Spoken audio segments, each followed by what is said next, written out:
And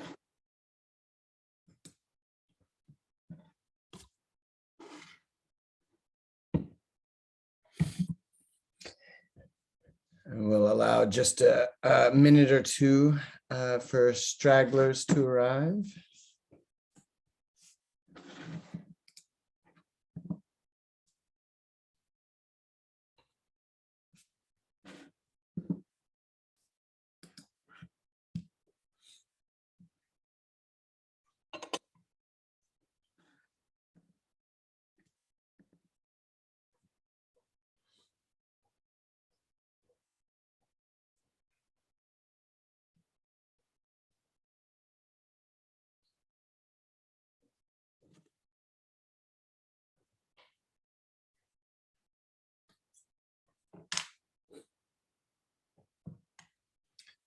All right, I will start with a couple of administrative things, and that will, if anyone else logs on, they will have to ask me for the administration, and then we'll turn to our talks.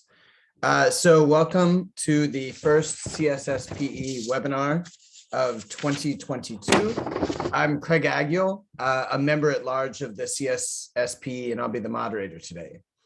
Our webinar series consists of periodic weekend afternoon themed webinars, and they provide a forum for us to, for scholars to present new material, and they give us a chance to hear a broad range of what's new in the study of practical ethics.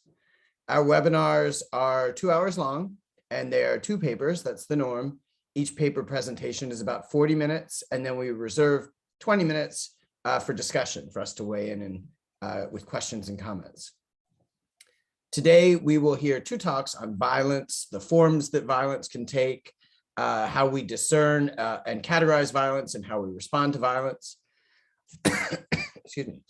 On March 27th, we will turn to Eurocentrism in applied ethics, and we have 2 exciting talks lined up then. For more on that webinar and for future webinars, and for more on the CSSPE generally, please visit csspe.ca. Today, our 2 talks are Violence and Cyber Violence, presented by Dr. Kiran Bardwag of Phillips Academy, and then What Can Philosophy Say About Mass Shootings by Dr. Erica Preston-Roedder of Occidental College. For each talk, I think most of you are, but please make sure you are muted during the talk. You are fully welcome to turn your camera off if that better suits your circumstances. And if you feel comfortable, we do invite you to leave your camera on, since it's a little bit, it's fun to talk to an audience or present to an audience, but do what feels most comfortable to you. If you can, please make sure that your name and your pronouns are, if you prefer, are displayed. That will help us when we get to questions and comments. I am going to maintain the queue, so please use the raised hand function if you have questions or comments, and you can raise your hand at any point during the talk. So, 30 seconds in, if you've got an objection already, go ahead and raise your hand and I'll keep an eye on that. We will save the chat. So if you offer comments there, we will make sure the presenter gets them. And I will try to watch the chat for people who have questions, but no guarantees. Use the raised hand function. I think that's it for the administration. And so let's welcome our first speaker, Dr. Kiran Bardwaj.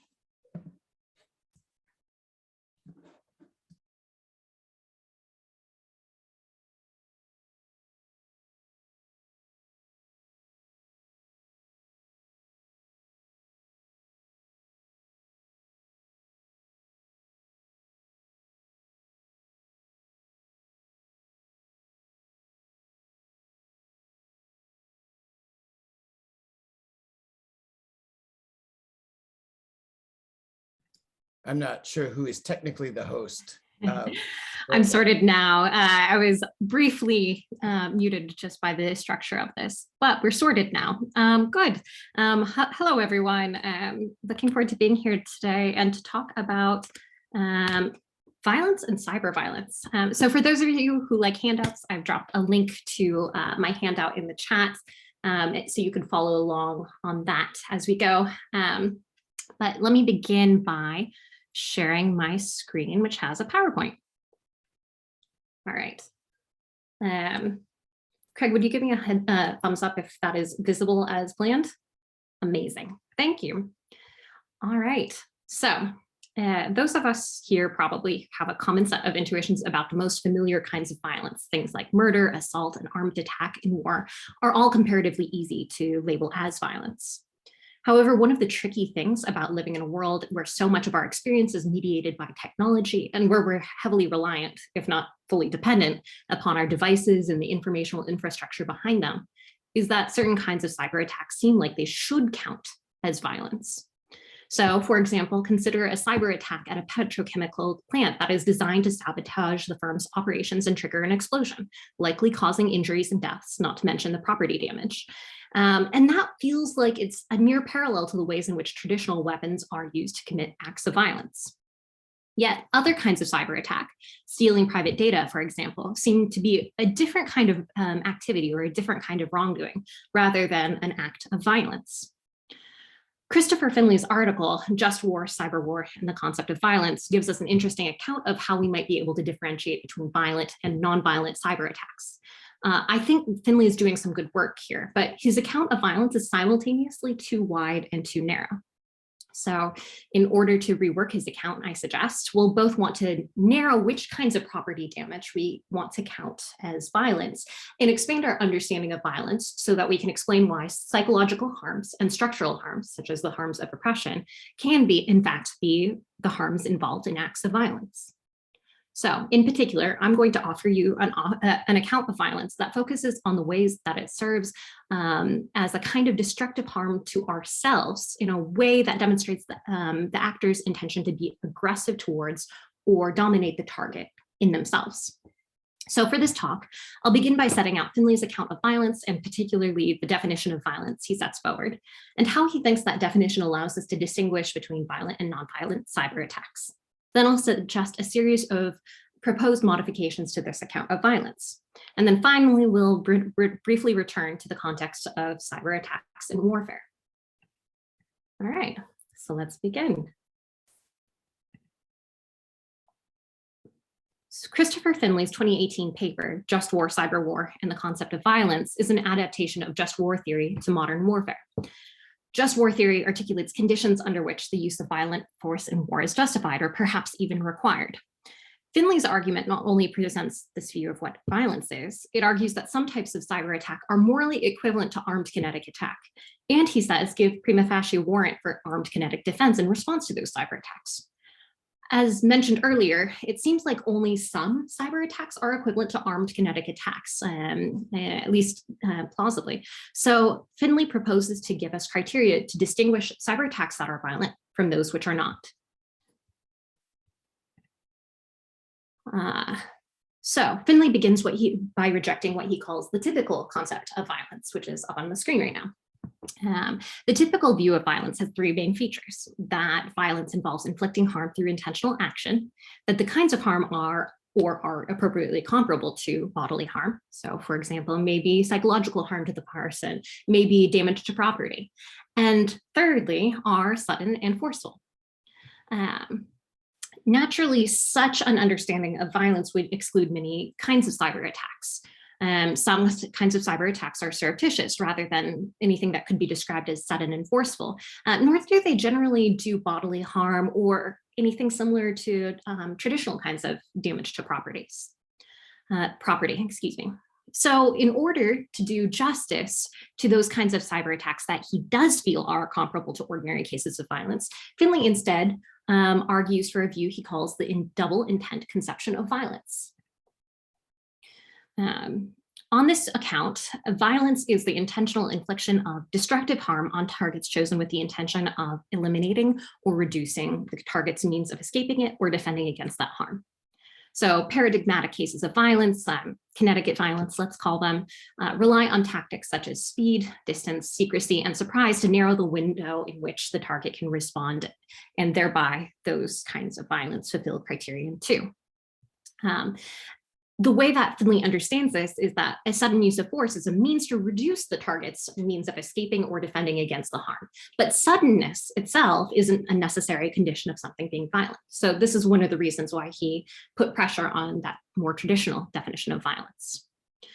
Finley's account then allows for certain cyber attacks to meet the conditions to be violence. So for example, he argues that Stuxnet, which was the malware used to damage that Iranian nuclear processing plant that was discovered in 2010, he thinks Stuxnet fits this definition. It executed a destructive harm, that is, changing settings in the plant, which caused physical damage and slowed down Iran's nuclear program. And B, it used a shielding mechanism to avoid detection. Similar, he thinks, ransomware like WannaCry is analogous to armed robbery. It's payment through extortion by threatening to inflict destructive harm on something valued by the victim. In one case, a gun and physical injury, and in the other, rendering the victim's data useless to them. He does think that not all cyber attacks are violent. Again, as mentioned before, he agrees that digitally stealing secrets is not violent. So he just wanted this account to allow us the ability to distinguish between violent cyber attacks and other cyber attacks.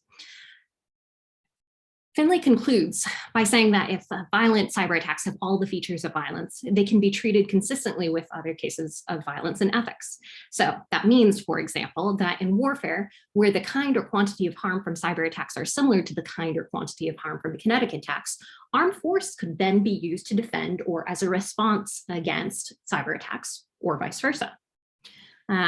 So that is Finley's account of violence.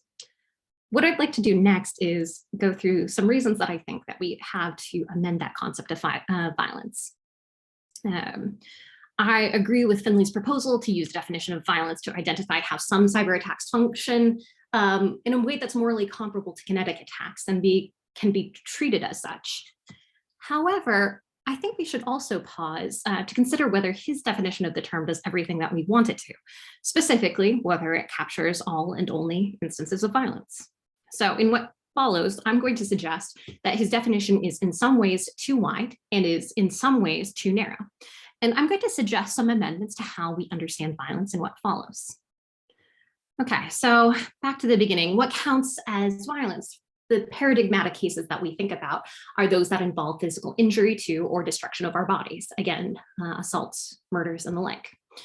Yet we don't generally want to include accidental physical injuries caused by another as violence. And so we must also add something more about why such harms come about.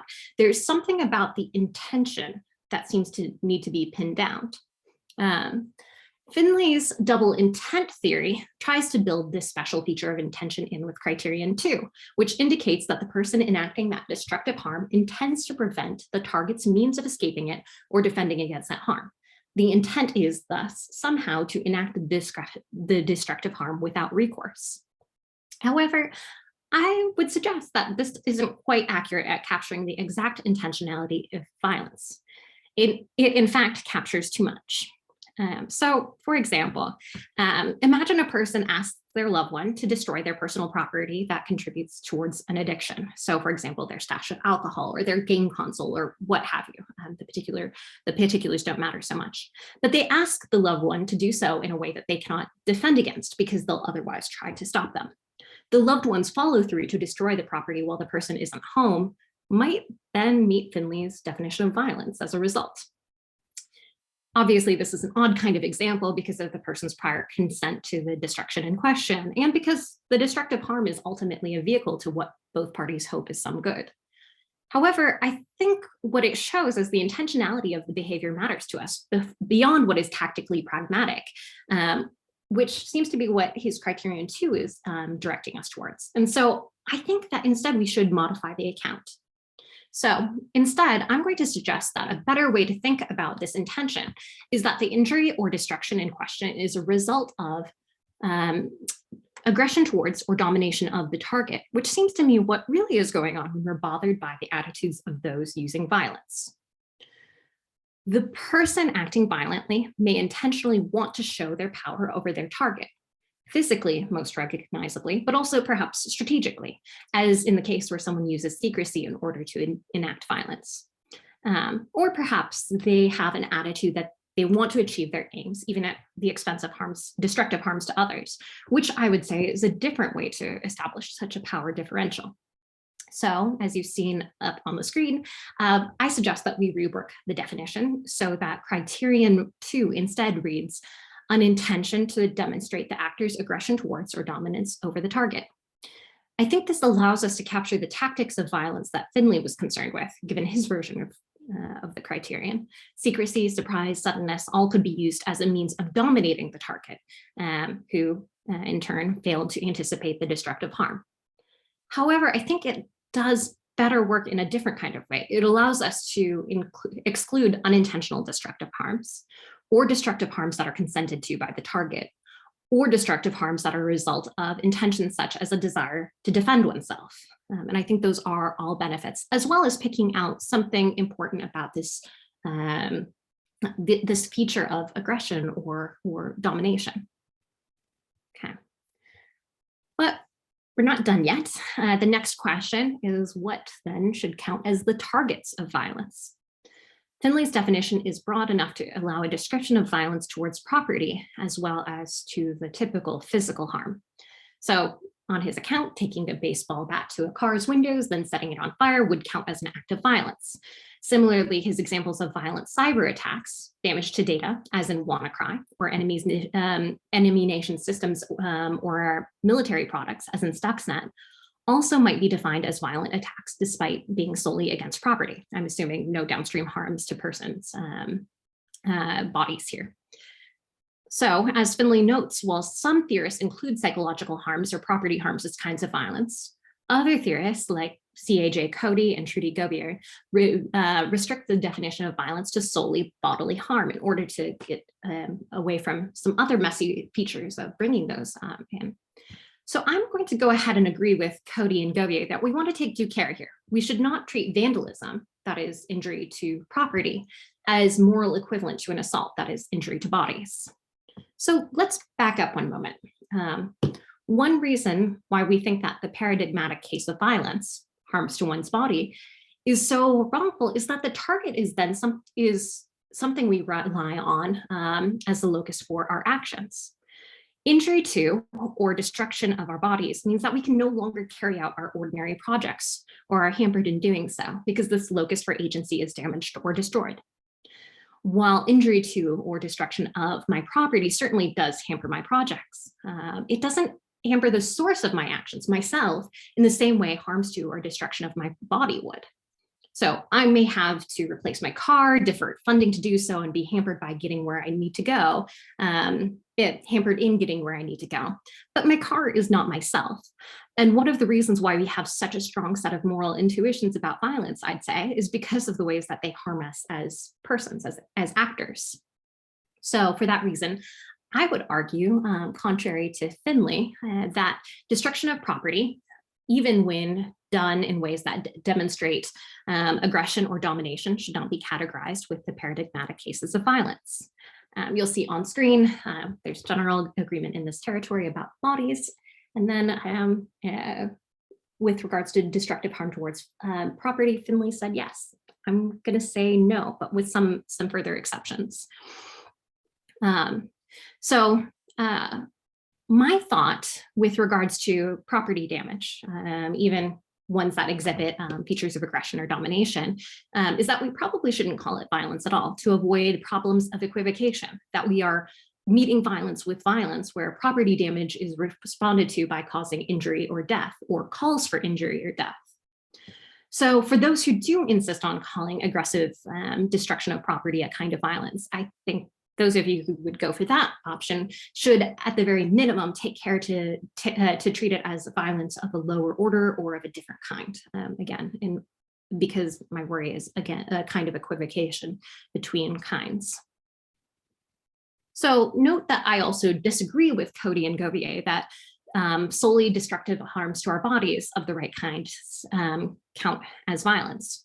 So for starters, I think we should also consider damage of property that serves as functional extensions to our body to be just as violent as harm to our bodies themselves.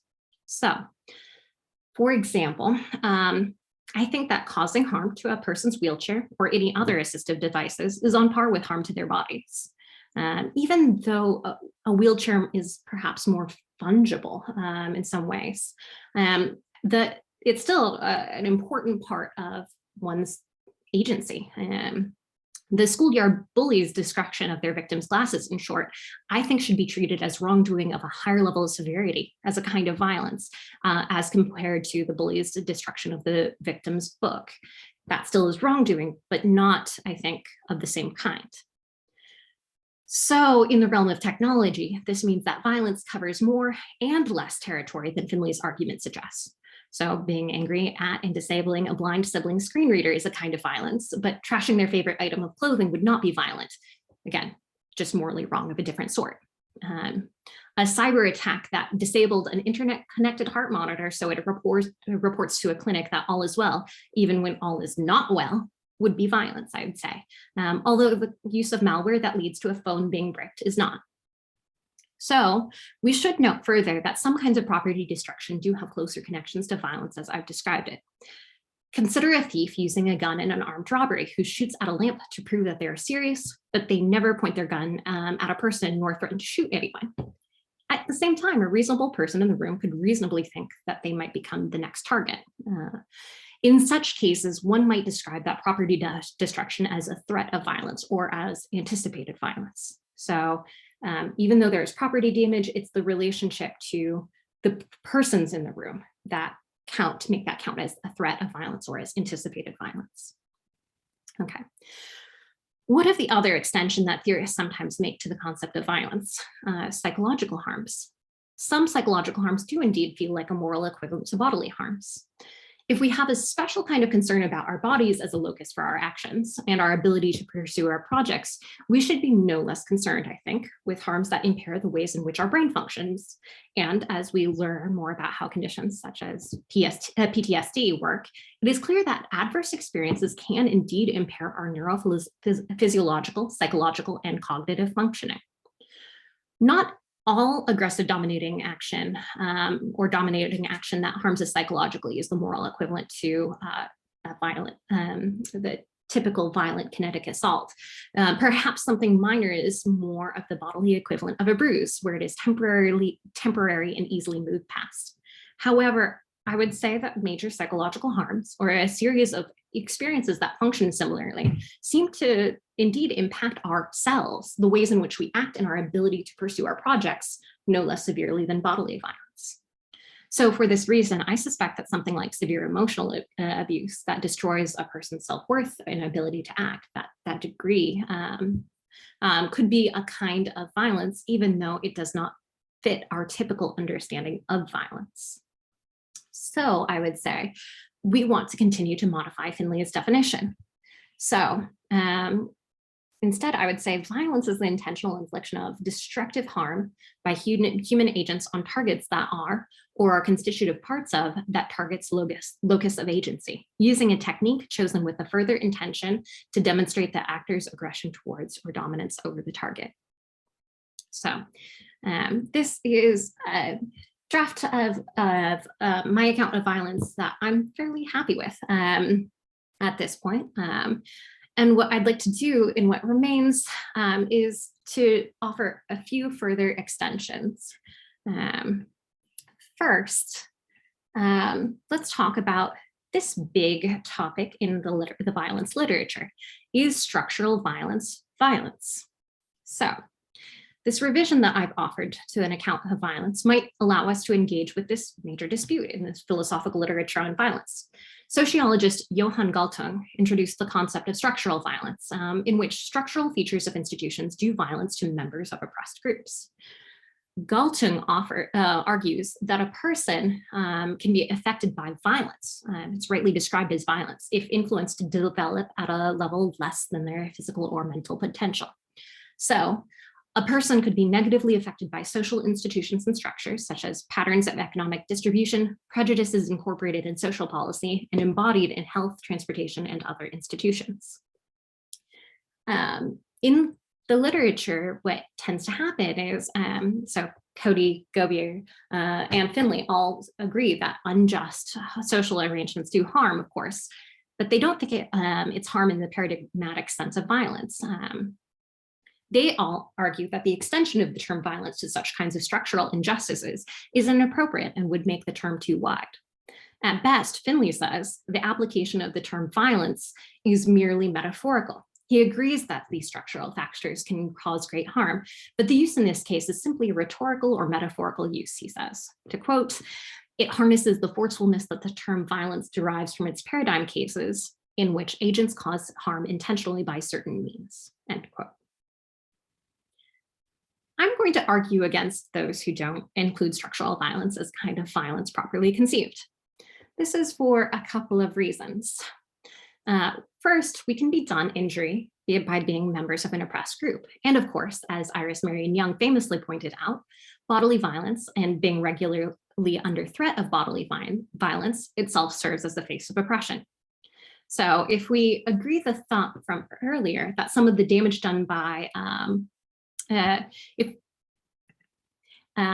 I would argue that, again, some of the damage done by oppressive circumstances can indeed constrain a person as a locus of agency. To take Marilyn Frye's famous birdcage metaphor, each one of the facets of systemic structures serves as a wire that constrains and impairs members of oppressed groups, much like a birdcage would, solely because of their membership in their group. Understanding the relationship between those structural limitations shows how those persons are constrained. In order to show how that can constrain people as a locus for their actions, let's examine a couple of cases. So, for example, assume that you accepted as earlier that PTSD can serve as a way in which a person's self is harmed insofar as it affects executive function. There is research, recent research by folks from the University of Ottawa and Yale on how race-related stress and trauma among people of color show that discrimination can cause trauma, even to the point of being appropriately diagnosed as having PTSD from those harms. Similarly, it's now common knowledge that women's heart attacks present differently from men's heart attacks and are often misdiagnosed as a result, sometimes as stomach pain or something else entirely. Part of the reason for that difference in clinical diagnosis and treatment is the ways in which men's heart attack symptoms are treated as the default. So if a woman is wrongly misdiagnosed as having stomach pain because her clinicians don't take her testimony seriously enough, or because they fail to recognize that her symptoms might be indicating a heart attack, and she then faces harm to her body, or perhaps even death as a result, that feels like a destructive harm to her due to the ways in which our social institutions around health are set up. And then to return to the second point, Young had written in her Justice and the Politics of Difference that members of some groups live with the knowledge that they must fear random unprovoked attacks on their persons or property, which have no motive but to damage, humiliate, or destroy the person. And this is solely because of their membership in an oppressed group. So this liability to violation, because of that group identity, is a way in which oppression often can present. So living under the threat of attack of oneself or on one's family and friends deprives those who are oppressed of their freedom and dignity, and needlessly expends their energy. So again, keeping an eye on how this works in the realm of technology, something like rape threats on a social media platform like Twitter, which are extremely common against women and LGBTQ+ people, could well be interpreted as a form of violence by virtue of how those threats feel in context, as opposed to somebody whose identities allow them to easily dismiss those threats as mere talk or some kind of social media silliness. Okay, so an objector who likes the traditional definition of violence might pause us at this point and ask how this could be. After all, if one thinks that it's important that violence be a product of intention, and so-called systemic violence doesn't, so-called systemic violence doesn't seem to meet this criterion. After all, a person might face oppression from institutions which do not have intentions, even if their creators and operators do. And the combination of actions of individual agents, which collectively add up to oppression of members of oppressed groups. So to this objector, I would respond by saying structural violence is best thought, again, as a kind of collective action. And collective agency can cause harms over and above the harms caused by and intentions of individual members. So to take a parallel, if someone is killed by stoning and then ask who killed the person, the answer is in some sense, none of us, assuming each person threw a single stone. Yet that doesn't mean that they weren't killed violently. It would be misleading to say the victim was struck many times violent to the point at which they died. That feels like a remove from the actions of the collective. And this is noting that the intentions of the people in the crowd may vary fairly widely into why they are there and why they're acting. Similarly, I would say the violence caused by oppression is caused by, in part, all of us who contribute to the social conditions that are oppressive, including people who are no longer alive, where they created or designed institutions that now do harm. So I'm going to suggest that we move away from intention when assessing violence done by groups or institutions, because otherwise we're going to miss out on how similar to structural violence can be to the paradigmatic cases of violence from an individual. That is, where a single agent's aggressive or dominating intentions are an important part of what makes that case violence. In the case of oppressive systems, members of the privileged group may or may not have intentions of domination or aggression, but they also might. But the collective conduct clearly results in patterns of domination or aggression against the oppressed group. Thus, in general, we look for ways in which destructive harms are used in order to dominate others by virtue of their impact on what we value as ourselves or constitutive parts of ourselves as agents. So for individual actors, we're going to inspect their intentions. For systems or collective agents, we should look instead at the ways in which the patterns of domination as embedded in institutions, cultural norms, and the actions of individuals collectively do injury or destroy constitutive selves of members of oppressed groups. The reason why I think we struggle with recognizing structural violence as violence is because a set of limitations on our willingness to analyze it as such. One is because psychological harm is not as salient to us as the blood and gore of paradigmatic physical violence. Second, we generally find it difficult to hold collectives responsible for what they do. And thirdly, we struggle because we tend to have blindness towards oppressive structures in the first place, particularly if we're privileged by the structures in question. All right, so let us go on. The final part of my talk today is to return to just war theory and how my modified account of violence changes the way we might interpret actions in war. So as a reminder, this is the modified account that we're working with right now. The thing to appreciate about Finley's view is that he asks us to think about cyber attacks that are comparable to kinetic acts of violence. I agree with that protocol, even if I'm characterizing violence a bit differently than how Finley does. I think that Finley's account is accurate in cases in which cyber attacks cause direct personal harm for the purposes of aggression or domination. So Finley's discussion of cyber attacks that caused train crashes, electricity blackouts, and the collapse of air traffic systems very clearly count as harms to persons insofar as there is immediate harm to people's bodies and selves otherwise as an immediate result on the ways that we rely on those infrastructure. However, some of his other examples I'd suggest do not hold water as violence and should not be treated as such. For example, Stuxnet, I think, only counts as harm to property, militaristically relevant property, of course. So perhaps on a just war analysis, this could be responded to with kinetic action, but not with kinetic violence, I would say. A proportionate response might look much more like nonviolent destruction of militaristically relevant material in return, maybe destroying a weapon stockpile or a comparable cyber attack. In fact, given Finley's emphasis on proportionality of response, I suspect he would agree with this point. Yet, ransomware for personal data is not necessarily violent if those data are our property rather than ourselves or constitutive parts of ourselves. So to go back to his early example, if ransomware does harm to ourselves as a locus of agency for the intent of aggression or domination, as it might if ransomware prevented a person from using a device that they use as their only means to communicate with others. It would, in fact, be violence. But WannaCry, he thought was violence. I think that's wrongly categorized as cyber violence. It's certainly a kind of wrongdoing, but I don't think it's comparable to armed robbery. Because what bothers us about armed robbery is insofar as that serves as a threat of or anticipated violence to ourselves. Finally, and perhaps most interestingly, I would say that structural violence might also have interesting implications in the context of war. So if this is right, propaganda or misinformation introduced by an external political power that is designed to target or inflame feelings against members of an oppressed group within the target state could be then described as violence.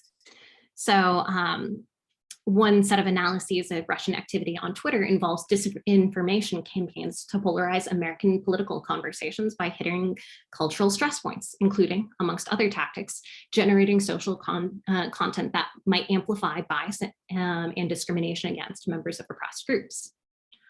We know that disinformation campaigns on social media are one way in which modern warfare proceeds. It's an interesting result, I think, if we recognize that what seemed like nonviolent action as a form of violence, especially given the ways in which this causes or contributes towards destructive harm to the targets. So we've done a lot today. I gave you an introduction to Finlay's account of violence, suggest some modifications to deal with the concerns that I had, that it wouldn't capture all and only cases of violence, and return to the ways in which this modified account could do some good work for just war theory. This modified account, I suggest, serves us well by focusing on what typically bothers us about violent harm to our bodies, namely that this harms ourselves as a locus of our agency, and uses that same criterion to identify which other kinds of aggression or domination, as more precise intentions than on the other accounts I've considered, should count as violence. There's more work that we could do from here, of course. I, for one, whether there's further workshopping to be done even of this modified account of violence, and there's surely more to think about with its implications for just war theory. However, it seems to me singularly important that we work towards an understanding of violence that gives us the facility to explain why violent actions bother us so much and why we take certain reactions to violence to be so justified. I hope that today I've taken us a step in the right direction. Wow, that was fantastic. Thanks so much.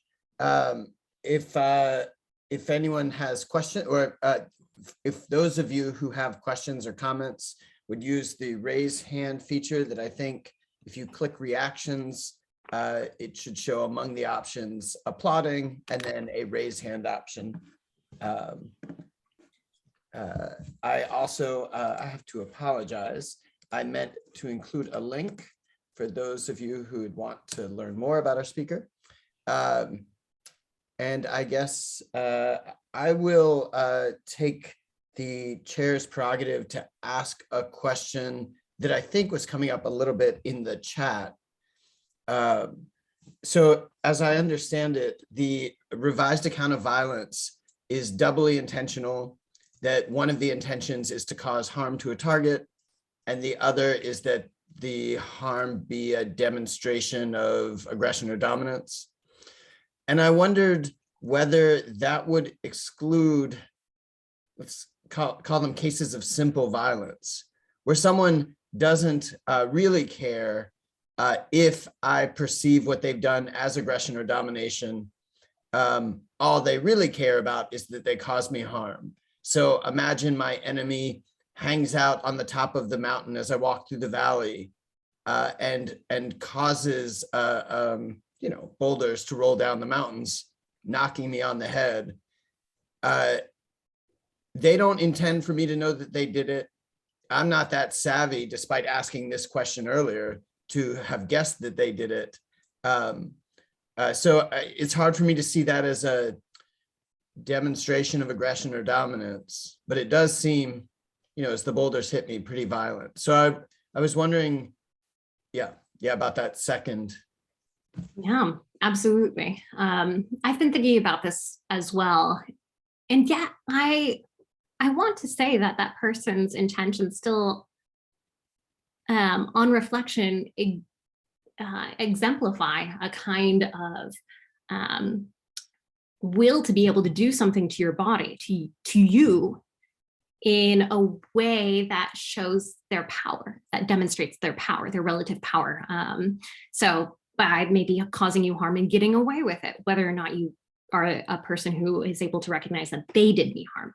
So it might not be intentional action to be known as the dominator, the person who's the aggressor, or the person who's seeking dominance in that particular case.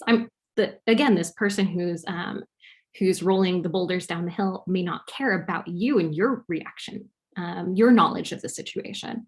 But I do still think that their intention is ultimately expressing this desire to be able to get away with this harm to you and yourself. So that's why I'm still tempted to describe these cases of violence as examples of aggression towards or domination of the target, even though maybe the first pass read of their intention doesn't look like that. That's great. Just a quick follow-up, and then I'll move on to the next question. I wonder then, though, whether that read ends up making everything that I do that's not, explicitly cooperative, a demonstration of dominance. So I just took my glasses off. In some sense, I didn't ask you if I could. I did it, and I kind of hope that I get away with it. That's low stakes. So it sounded like once you reduce it that much, where it's just saying like, look, I guess that's the worry, that now it sounds like every bit of agency might sound like it intends to demonstrate aggression, or at least dominance, in that sense of being able to express my agency without constraint. Sorry. Yeah. I suppose the thing that I would, especially if the boulder pusher really is not thinking, like, you would have to go deep into their agency for them to have any thoughts about their selves, their own role, where they're just like, I hate Craig, what a terrible queue maintainer. Like, their thoughts are all about me. So you'd have to really go pretty deep to excavate something about, and I hope I get away with this. I hope I get to do what I want. Yeah. Again, one of my thoughts about that in the rolling boulders case is that I don't think we can escape our eyes, like the desires that we are trying to achieve in doing that. And the second thing of the case that you mentioned, where again, like the taking off your glasses is to achieve an end of your own, but it's not stepping on the toes of any other person's. It's not constraining anyone else's behavior, like projects, behaviors, themselves in any particular way. So it feels to me like in that particular case, you're not trying to carve out room away from another person. And so I wouldn't describe that as a form of aggression or domination, just again, like something that is in your purview to as a choice of action because of the ways in which it doesn't, again, step on the toes of anyone else. So that's how I would go ahead with it. Erica, I believe you were next on the queue. Can I cede my question to Sandra? Since I'm a speaker, I'll get lots of airtime. Sandra, you are now next on the queue. Okay. I think that I want to connect a little bit with your response to Craig, in that it occurs to me as I listen to you that one of the interesting things about intentions is that we basically have to infer the intention of another. So in terms of your account, do you perhaps need to insert the idea that the person's intention can be interpreted a certain way on the basis of the context and the action? Yeah. No, this is a really good thing because, as we all know, we don't have access to the minds of other people. And so we're not always going to be able to correctly interpret the intentions of other agents. So what I would say there is, each of us is going to do the best that we can to interpret the intentions of other persons. Sometimes that will have to be, we'll have to do further work based upon like a conversation with the person or what we know relevantly about that person who exhibited the behavior in the first place. And we're not going to get it right every single time.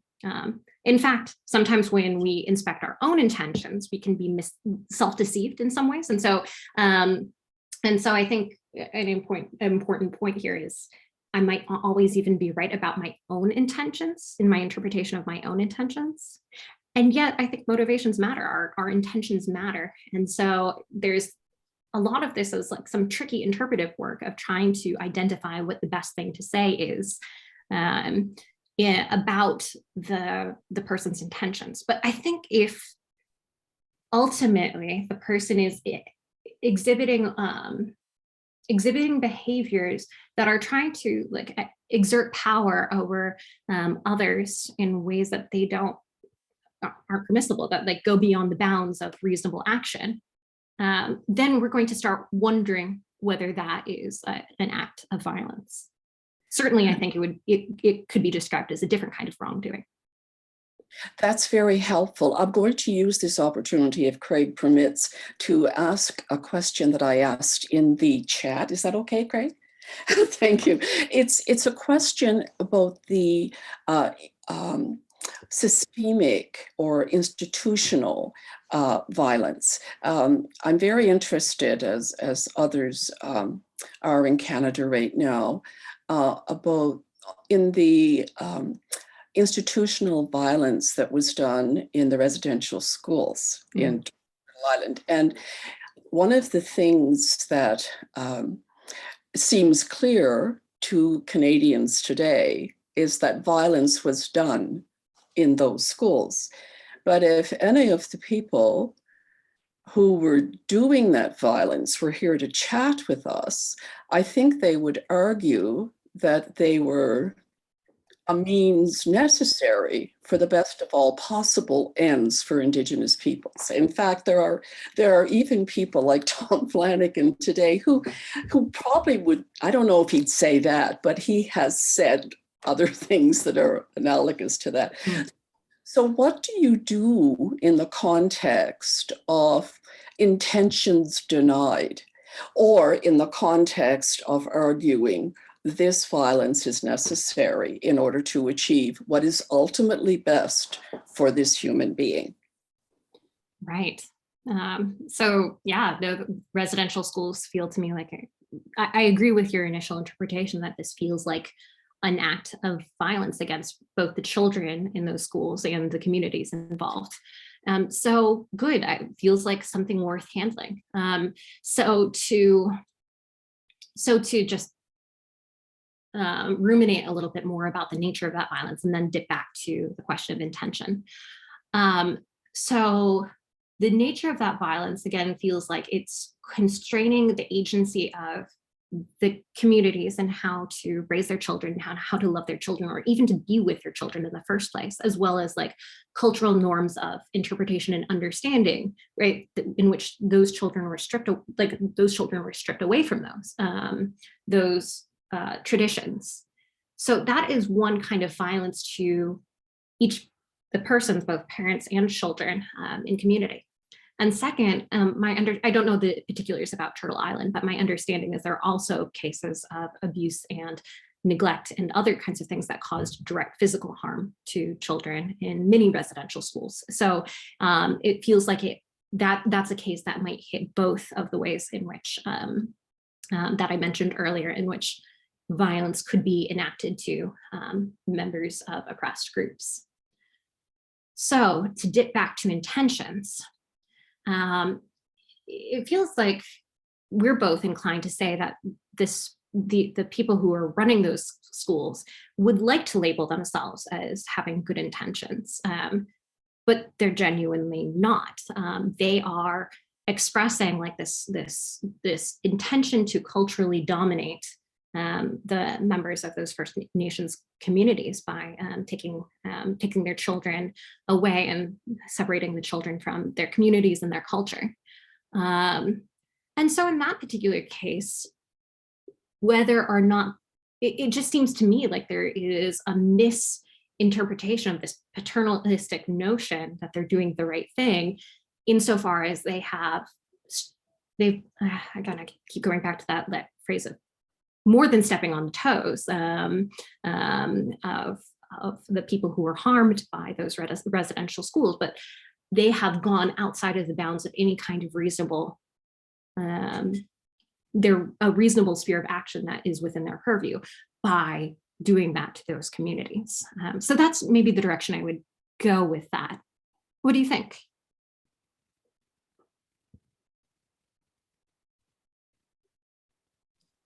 Sorry, I was making myself one last note before I return to the queue.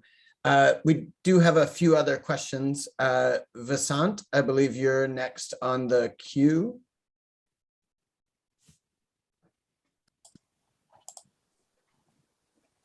Hi, Kiran. Hi. I enjoyed the presentation. I guess I have a very basic question. If I go look at the Oxford Dictionary definition of violence, it basically says behavior. It looks like it's focused on physical, but behavior involving physical force intended to hurt, damage, or kill someone or something. Mm-hmm. Okay, so if I take away the word physical force and just say behavior intended to hurt, damage, or kill someone or something, and say that's violence, and then you can say physical violence means physical violence. You could have emotional violence. You can have psychological violence. But violence then basically is a behavior to cause harm, intended to cause harm. So here's just a fundamental question. Why are we parsing to this level of discrimination? What is the purpose of parsing definitions of violence so finely? That's my question.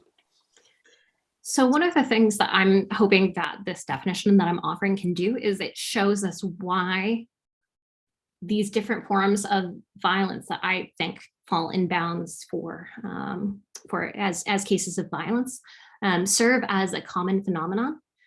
They are similar insofar as they're, again, targeting a person as a locus of agency. Like, again, that might be their bodies, but it also might be psychological features of that person that are what they are. And I think that unification of the different kinds of violence allows us to go beyond noting mere harms.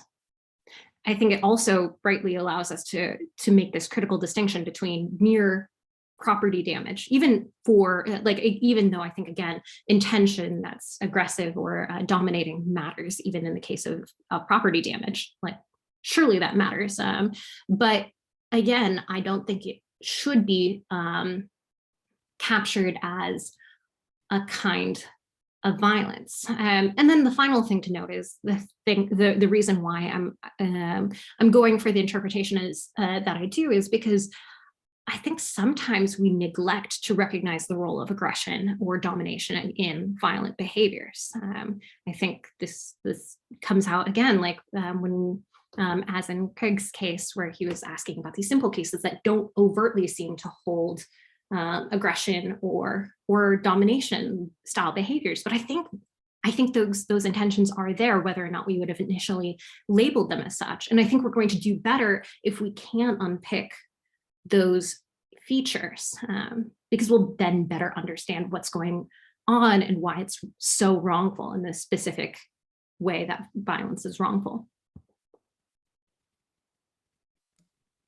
All right.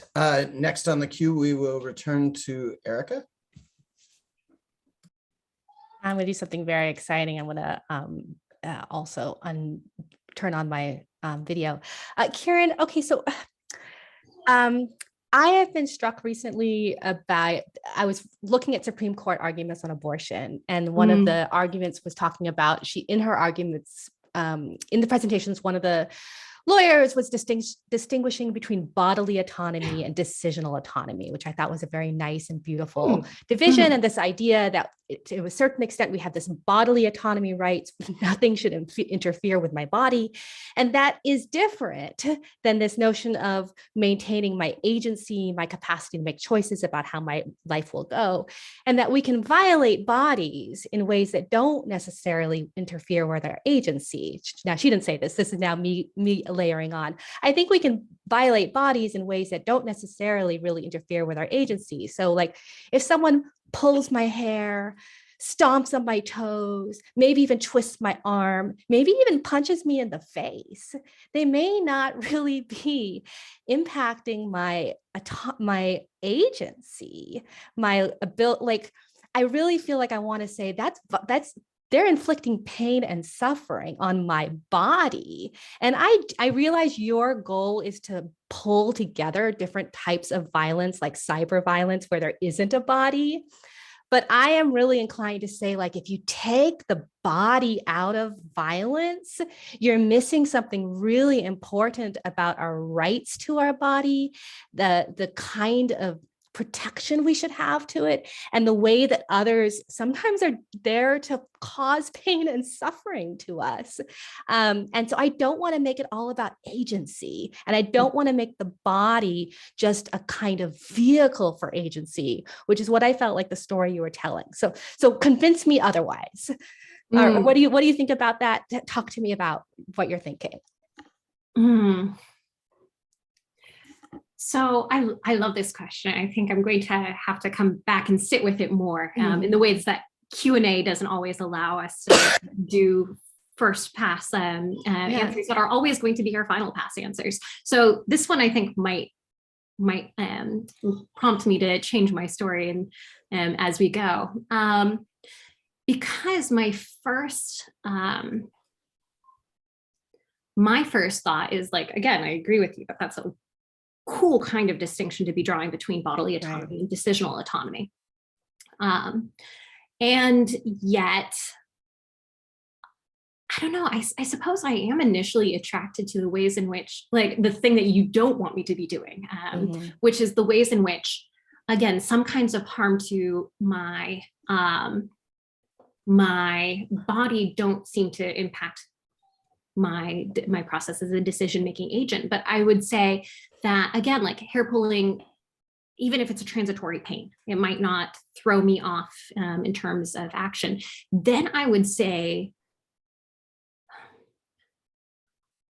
again, like I'm processing this as we go, but I might say I would still be willing to play around with the idea that that is an indication of disrespect. So if you were to do it, it would mean one kind of thing because of the ways in which that could exemplify, like, again, your regard for me, or your failure to recognize me as like a full person, perhaps, or like a person who's worth being kind to in any particular way. Whereas if like my child pulls my hair, right? Like, again, like that doesn't, we interpret that particularly differently. So in the first case, I feel like I quickly forget about, like, in the second case, I quickly forget about that action, because I'm like, okay, the hair pulling is transitory. In your case, I would probably start to question, how are people regarding me in the world? And is my agency compromised by the ways in which you as an adult and other people who think similarly to you are regarding me as a person? So again, like, I know we're almost at time, and I hear that you've got an interesting talk coming. So I don't want to take too much time, but I'm going to come back to this one, especially because I do want to honor your press to make sure that I am doing right by bodies. I think that's a really good prompt. So again, like I said, there might be further modifications down the road, and I think this is a really worthwhile thing to think about. Thank you. All right, we are at 2 o'clock, so we should thank our speaker. And if you have further thoughts, it was just a fantastic talk. If you have further thoughts, you can find her website with her email address above. And so thanks so much. And now we turn to our second talk, which is What Can Philosophy Say About Mass Shootings by Dr. Erica Preston-Roeder. I am going to drop into the link, this time in timely fashion. I'm going to drop into the chat. Come on. There we go. I'm going to drop into the chat a link to her website. As before, feel free to raise your hand when you have questions to be added to the queue. And otherwise, let's welcome our speaker. Thanks, everyone. And Kiran, thanks for the fantastic talk. I was listening to it. I'm like, tough act to follow. So, but I also saw some interesting threads where I'm hoping to be able to maybe connect back some of what I'm going to say back to your thoughts as well. So I'm going to try to share out slides. Actually, hold on. You know what? I'm going to go ahead and just drop the entire slide set into the chat so that if you are the type of person who likes to jump forward and back, you have it. Oh, you'll have to ignore the 17 slides at the end though, which are just me like reworking my slide deck repeatedly. So please do that. And so I'm going to go ahead and share my screen now. And I should be able to put this into slideshow mode. Good. All right. So our topic today is mass shootings. What can philosophy say about mass shootings? I am Erica Preston-Roeder. I teach at Occidental College. And just as some preliminaries, I just want to acknowledge that some people on this call may have been impacted by gun violence or by mass shootings, and I want to recognize that. And then I also just want to mention that our topic is mass shootings, but I will also be talking about other kinds of violence, including in particular in this version of the talk, sexual violence. So I just want to acknowledge that and foreground that.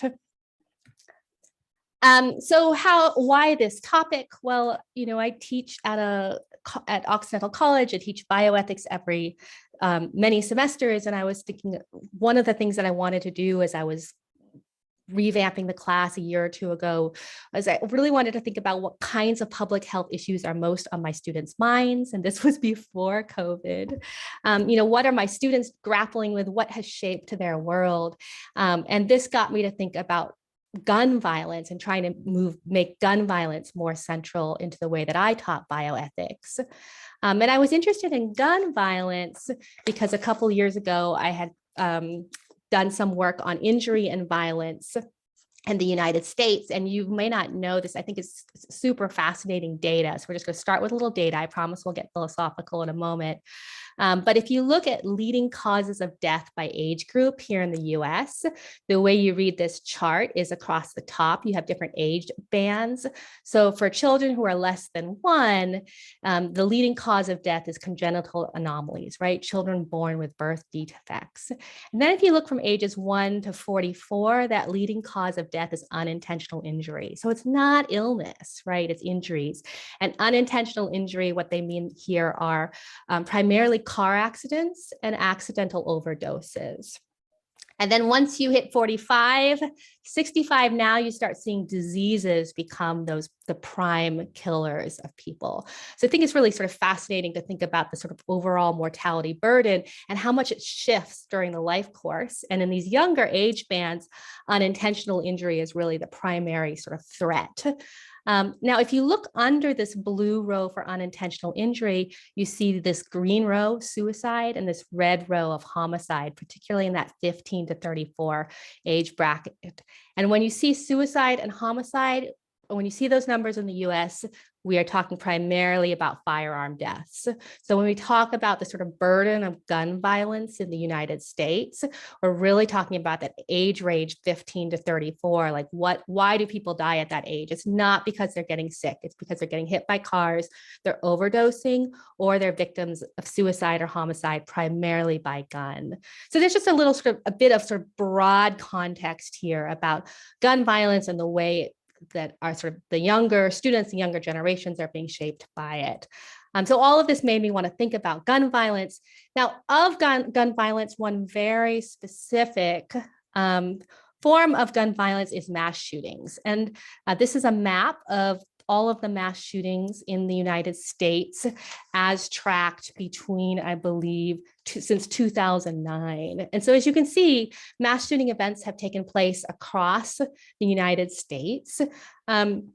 They happen from coast to coast. At the same time, I want to acknowledge that mass shootings are a tiny portion of all gun violence in the US. So the prior slide was to argue that gun violence is a major problem in the US.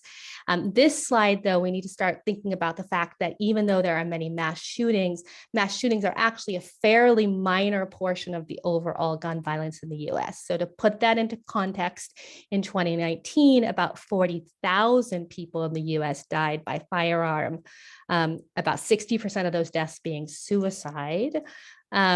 In that same year, there were roughly 464 mass shooting deaths. So about 1 out of every 100 deaths being a mass shooting death. So I want to recognize that although mass shootings happen across the nation, and the actual numerical proportion of gun violence that is due to mass shootings is quite small. Nevertheless, mass shootings play this outsized role in our cultural imagination, and we'll come back to that.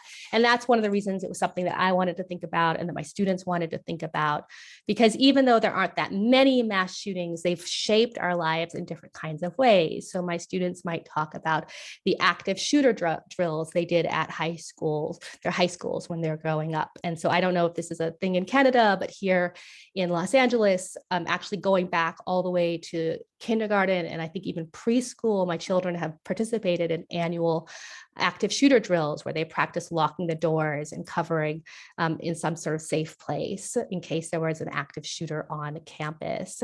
My students sometimes are just worried about their own safety on college campuses. They're aware of these cultural stories about shootings and campus shootings. And then certainly, Kiran already mentioned sort of social media and the way that there are threats of violence sort of loom in the background when people are on social media. Like, how do I handle a confrontation on social media? This idea that mass shootings and shooting deaths are in the sort of back of my students' minds as they navigate those sort of social media spaces. So all of that is sort of some background to, how I came to this topic. My agenda today, I want to do sort of two things. First, I'm going to talk a little bit about the definition of mass shootings. I'm basically going to say that there is no good working definition of mass shootings, but I'll talk a little bit about that.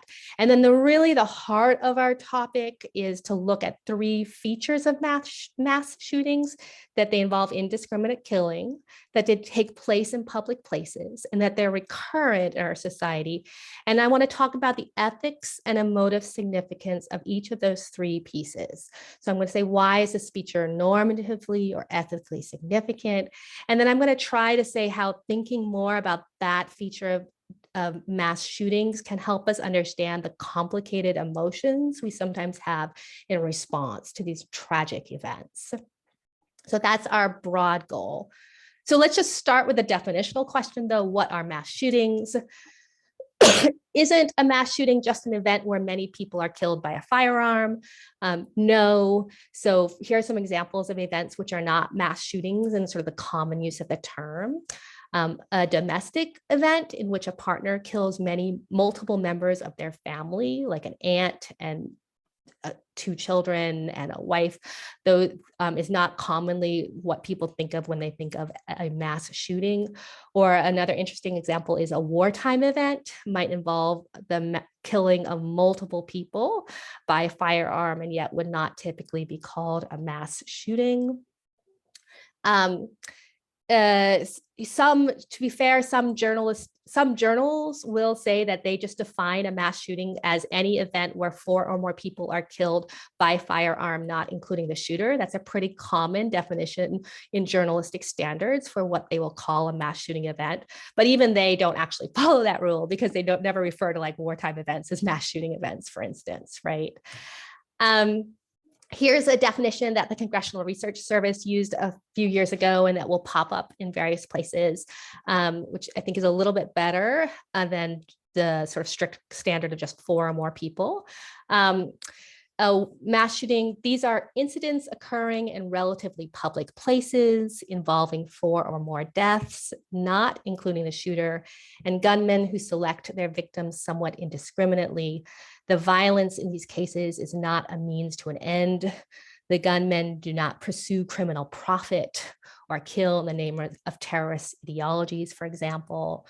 So they're trying to parse out certain kinds of gang-related killing and certain kinds of terrorist events here. I think, again, I don't think this works. So for instance, the AME church shooting in which a white supremacist went and killed Black members of a Black congregation was certainly in the name of white supremacy, which seems like a terrorist ideology. So I think we do have mass shooting events which are absolutely intertwined with homegrown terrorist ideologies. So again, I think this definition doesn't quite work. And so I think instead of spilling more ink on trying to define what a mass shooting is with some sort of set of necessary and sufficient standards, I just want to define it ostensively. I'm talking about things like the Las Vegas shooting or the Orlando nightclub shooting, the Virginia Tech shooting, the Sandy Hook shooting. All of these are events in which many people have been killed by firearm. Hopefully those on the call are familiar with the kinds of events I'm talking about. I'm not going to worry too much about what the fuzzy borders are. And if you want, we can come back to this topic. Part of what's in the background I'll mention is I have a sort of background view, which is that, of course, violence doesn't have necessary and sufficient definitions. This is a socially created and contested set of terms, and we do things with our violent terms. We call something violence, or when we call it a mass shooting, where we're calling attention to it in a certain way and negotiating these sort of social, we construct these terms in ways to call attention to certain kinds of violence and certain kinds of deaths. And so I think that there's just a sort of messy process of social construction that's happening in the background, and that's tied up with whose lives we care about, et cetera. So if you want to come back to that, we can talk about that sort of background view about what it is for violence to be socially constructed and not to have sort of, so you can't really carve it at nature's joints in any useful way. All right, but that being said, the sort of fuzzy set of things I'm talking about often have the following 3 features. They involve indiscriminate killing, they take place publicly, and mass shootings are seen as a recurrent part of human life. And I want to touch on each of these 3 features and try to talk about why they're ethically significant. And that's the balance of the talk here. So let's take the point about indiscriminate killing first and foremost. So mass shootings often involve indiscriminate violence, and we can contrast this with targeted violence. So an act of targeted violence might be you kill a lover out of jealousy, you kill a neighbor over an insult. The target is selected for violence because of what they've done, because of the attitude they've had, because of their personal characteristics in this way, but the violence is targeted and directed at that particular person in targeted violence. Indiscriminate violence is different. In these kinds of cases of mass shootings where the violence is indiscriminate, there is no reason for the selection of a specific victim. Or at least maybe in the twisted mind of the killer, there's some reason for the selection of that specific victim, like that guy was wearing a red hat and that one wasn't. We can't really sort of peer into their minds in that way.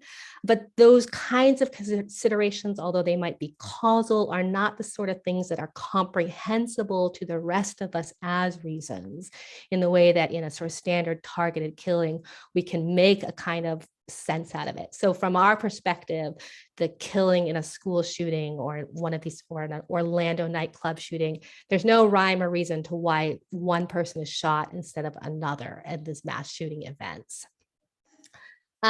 Indiscriminate violence, when I talk about indiscriminate violence, I'm talking about that the killers indiscriminately selecting between the victims. That's consistent with the claim that the group as a whole is targeted, right? So, the group might be target,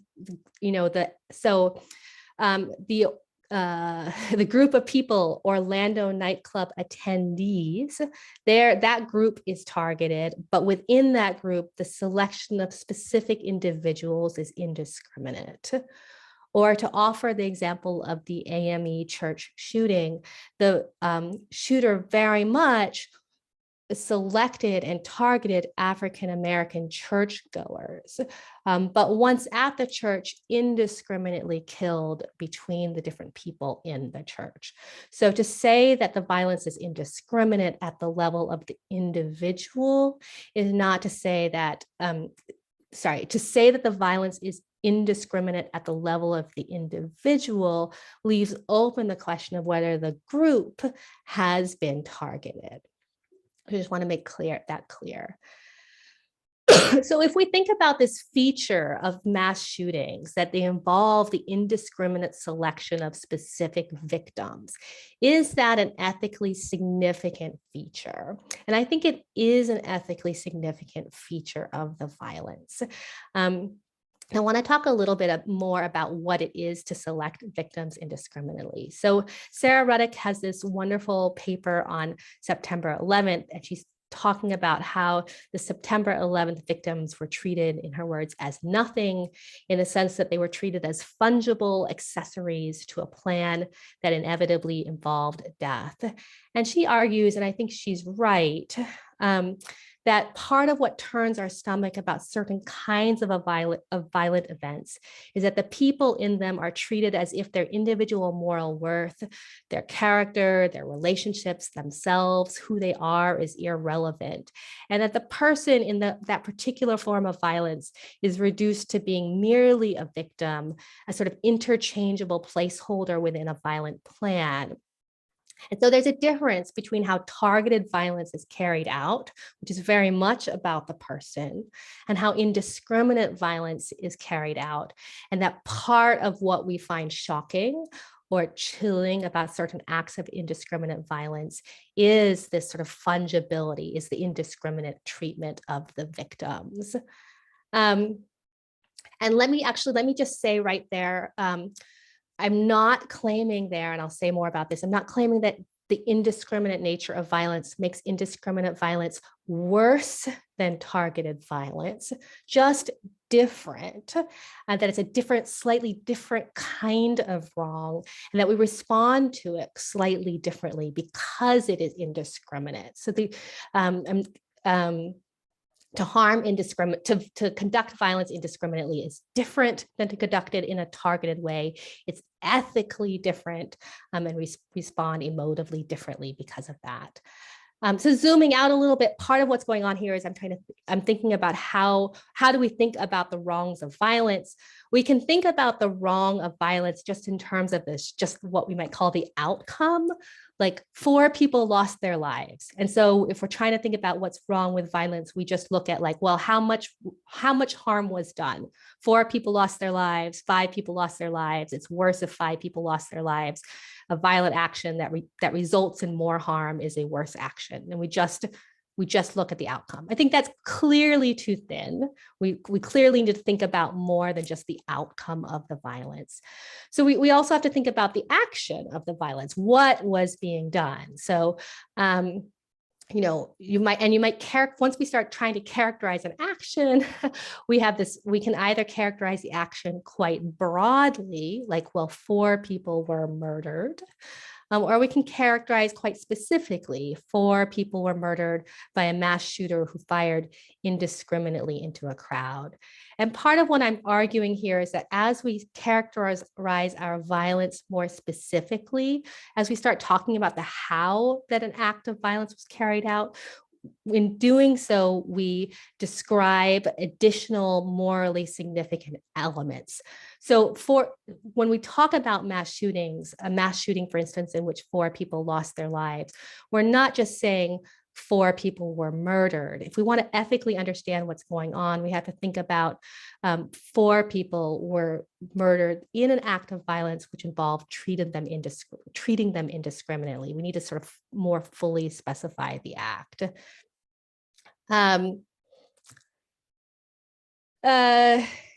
I think I said this, to fully understand the moral wrongs of violence, we need to understand how the act was done.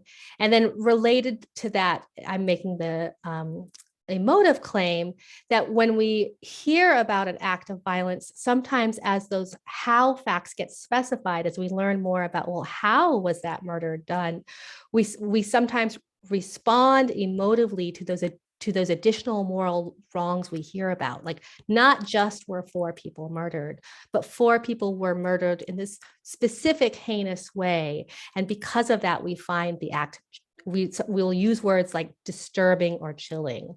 So I think we often talk about, so mass shootings are not just awful or terrible. They're not just the kinds of actions which are severely, gravely, morally wrong because of their outcomes, but mass shootings are also disturbing and chilling. And I think when we use words like that, we're saying that how the act was carried out, the method of the murder, has introduced these additional moral wrongs to which we're responding emotively.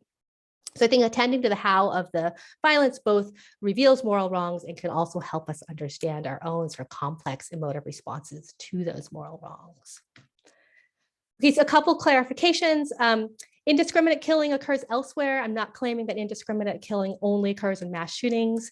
Drive-by shootings, serial killers may also have this particular how of how violence is carried out, which involves this indiscriminate killing. As I already mentioned, indiscriminate killing is not in itself morally worse than targeted killing. A spouse who targets a husband who targets his wife for domestic abuse and death, that targeted killing is heinous in a very specific way. And I'm not claiming that that kind of targeted violence is less bad than an indiscriminate violence. I simply think that the how of violence is different in those 2 cases. Indiscriminate violence, I should mention, is a way of treating victims. It's an act that's carried out upon victims, not first and foremost a way of thinking or feeling about them. So we got into this a little bit in Kiran's talk. It's really hard to know what's going on in the mind of someone who's carrying out a violent act. So I don't want to claim that you are indiscriminately killing a person if, for instance, you aren't caring adequately about them, or that you have a certain thought, I want to kill indiscriminately. I think indiscriminate killing is an action. It's something that a killer does. And so I'm making a claim about what the killer is doing. I'm not making a specific, and I'm not first and foremost making a claim about what's in the mind of the killer. Now, obviously, what a person is doing is partly a function of their mindset, but I think it's only partly a function of the mindset. And by specifying indiscriminate killing as an action, we have some flexibility. We can be flexible about exactly what is in the mind of the killer when they treat their victims in this way. And I think I'm a little short on time, so I want to skip point number 4. All right, so one feature of mass shootings is indiscriminate killing. Indiscriminate killing introduces this is a way in which violence is carried out that we rightly find disturbing. Another aspect of indiscriminate killing is that it takes place in public spaces. I think here I have less to say. I think of course, it matters that mass shootings take place in public spaces because public spaces are joint communal spaces. And so when mass shootings take place in public spaces, the transgression is not just against the immediate victims and their family members. The transgression is also against us. Like that space was our space, and I had a right to public safety within that space as well. And the killer has wronged me and the larger community through violating our right to public spaces. So I think we have to, the most visible wrongs in a mass shooting are obviously the deaths is obviously the murder of the specific victims, but there's also this sort of broader communal harm inflicted upon the community, where the community is robbed of their right to a kind of public safety. And again, I think this can help shed some light on the sort of complex emotive responses in the wake of a mass shooting. I think we both have these other oriented emotive responses. My heart breaks for the victims, for their families, for those involved, but they're also properly these self-oriented emotions. I'm angry that I'm not safe, or that we aren't safe. I feel violated. And I think this can help us think about what's going on in the case of mass shooting vigils after these kinds of horrendous acts. People come together, and part of that act is to support the families of the loved ones who've been lost, but we're also coming together as collective victims, that we share solidarity in the sort of strongest sense that we all had a stake and all have a stake in these shared spaces. And we've all been violated by this action, by sort of the loss of this public space, the loss of this public safety, the violation of this public safety. And so I think we can understand these kinds of mourning rituals as both a show of support for the victims, for the obvious victims, those who've been killed or harmed, but also as a point for all of us who have been violated to come together, recognizing that. And then the last thing I want to talk about with mass shootings is this notion of recurrence. Mass shootings, obviously, they don't have to recur. Perhaps in a better world with, better mental health or better gun laws, they wouldn't recur. But I think in popular imagination, we tend to see them, at least here in the US, as a sort of unfortunate fact of life that is here to stay.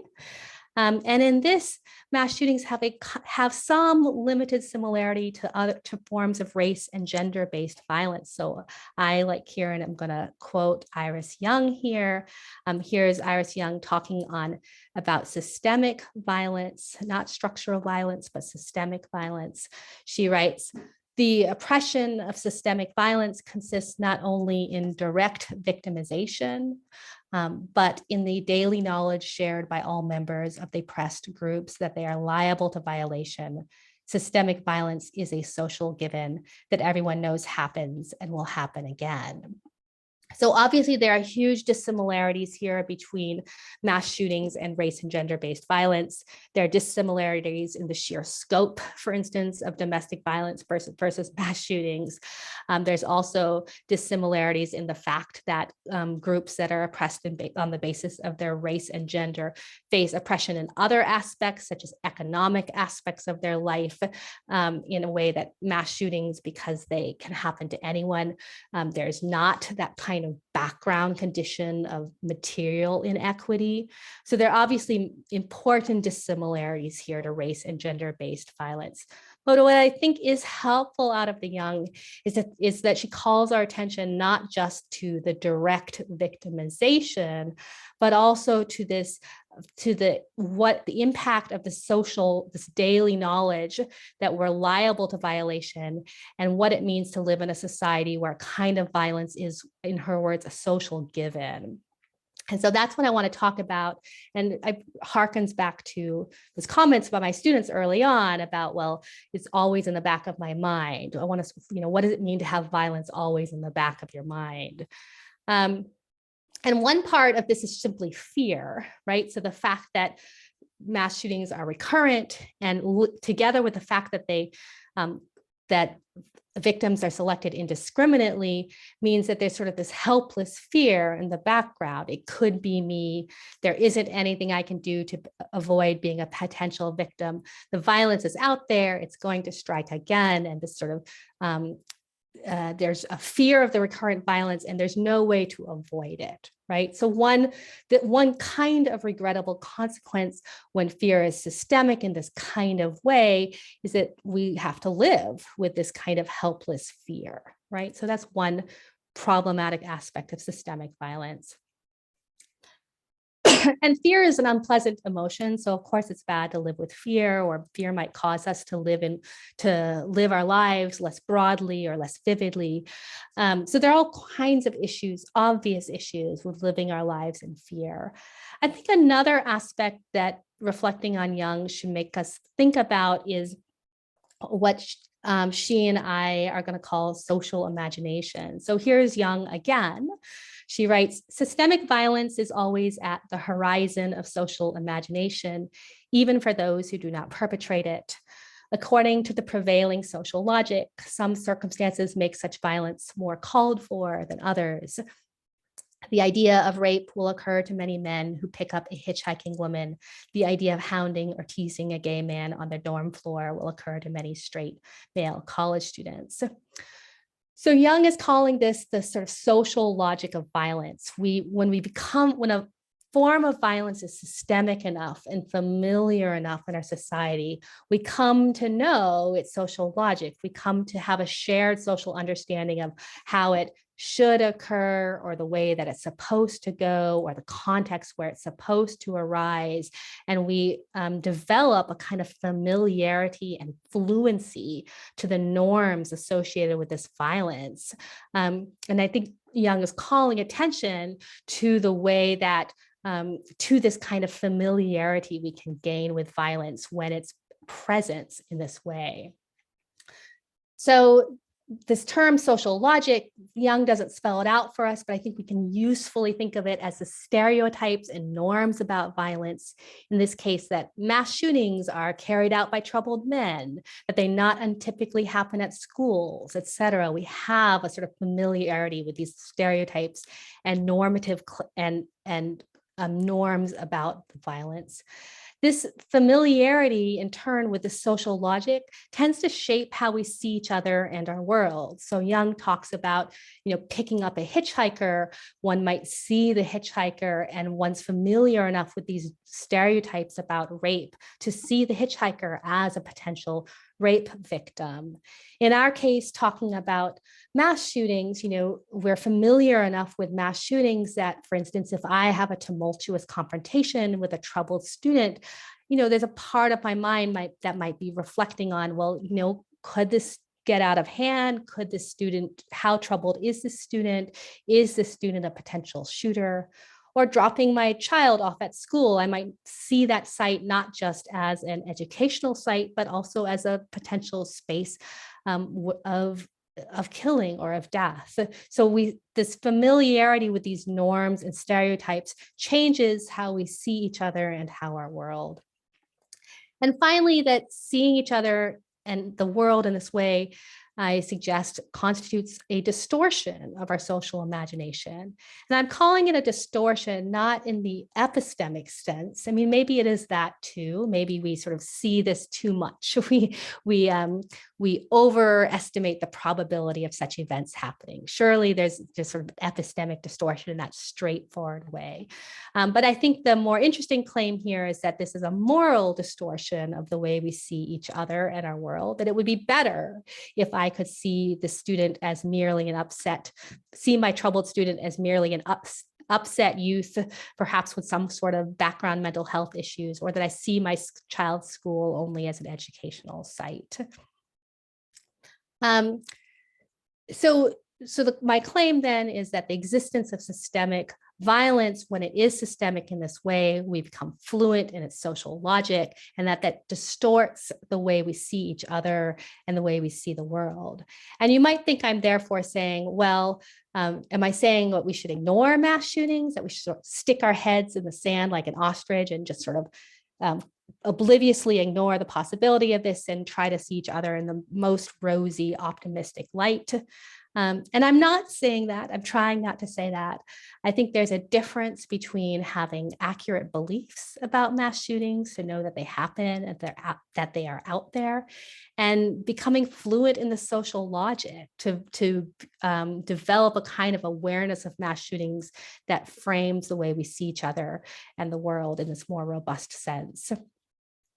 And in particular, I think we become fluent with these social norms when we apply them reflexively, when we can easily extend them to new contexts, and when they tend to dominate our understanding of a situation. So like, let's revisit Young's hitchhiker example. You know,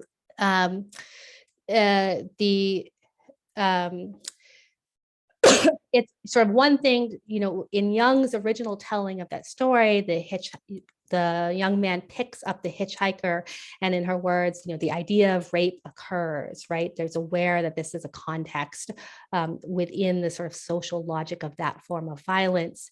I think in a better world, one is aware, of course, of the reality of rape, but one doesn't apply those norms reflexively. It's harder to extend them to new contexts. Those norms don't tend to dominate our understanding. So for instance, we might imagine that our driver picks up our hitchhiker, but doesn't have the immediate unbidden thought that this woman could be raped. It doesn't easily recognize other kinds of situations as similar. And where his dominant understanding of the woman his dominant understanding of the woman is simply that this is a person in need of aid, that framing as a rape victim is evanescent, it's passing, if at all. It's not the sort of dominant way we see each other. And similarly, when we think about mass shootings, I talked a little bit earlier about what it is to have talked about the possibility of having a tumultuous confrontation with a student. So when I'm fluent with these social norms around mass shooting and I have this tumultuous confrontation with my student, I'm going to apply the norm reflexively. It's going to sort of pop into my head quite quickly. Oh, is this a possible, you know, like, do I need to worry about this? I'm going to be able to easily extend those norms of mass shootings to new contexts. And it's going to sort of dominate my understanding. Even though I try to put it out of my mind, it keeps coming back.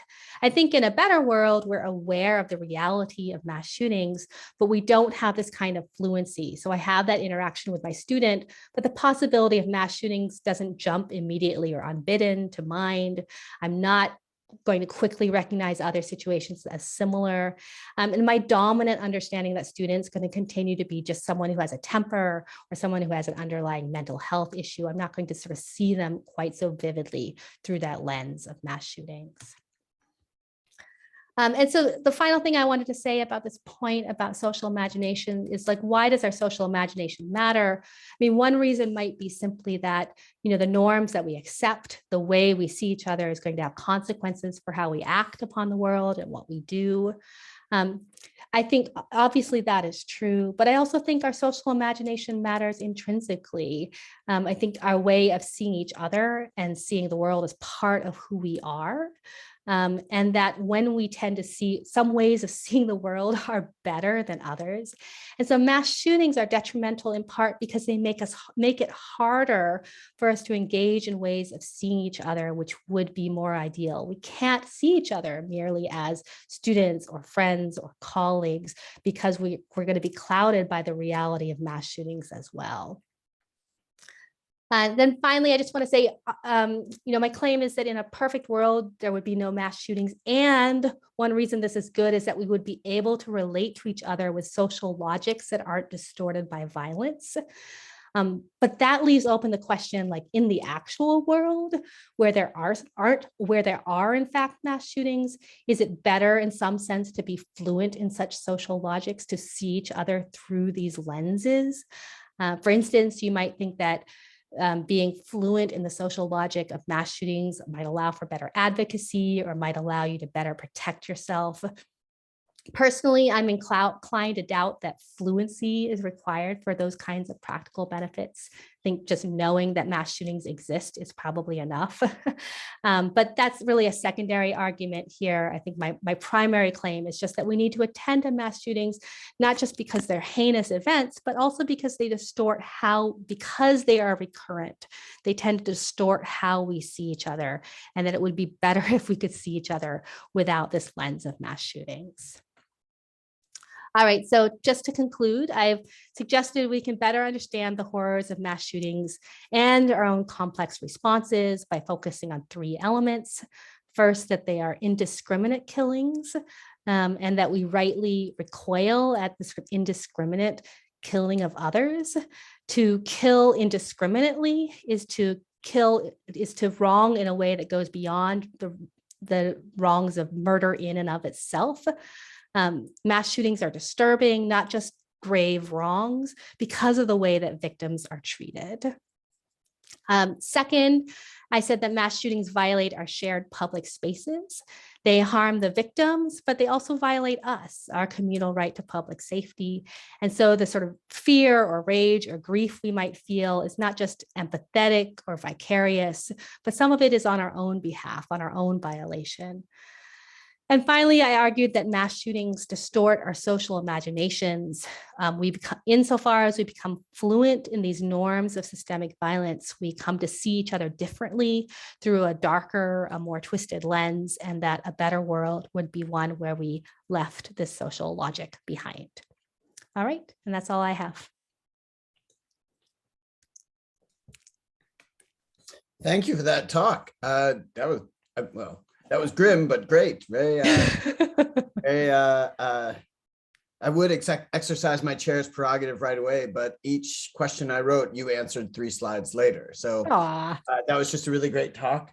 If those of you who have comments or questions would use the raised hand function, and we will start with Diane. Oh, hi.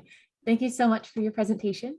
I had a question. I'm not quite sure how to label it. Maybe it's focused on method, but I'm wondering how we can ethically respond to perpetrators who treat their victims in this indiscriminate manner, and how we can stop from further perpetrating that harm. So one movement I've seen is like making sure to share the names of the victims, sharing their stories, grounding them as like real people.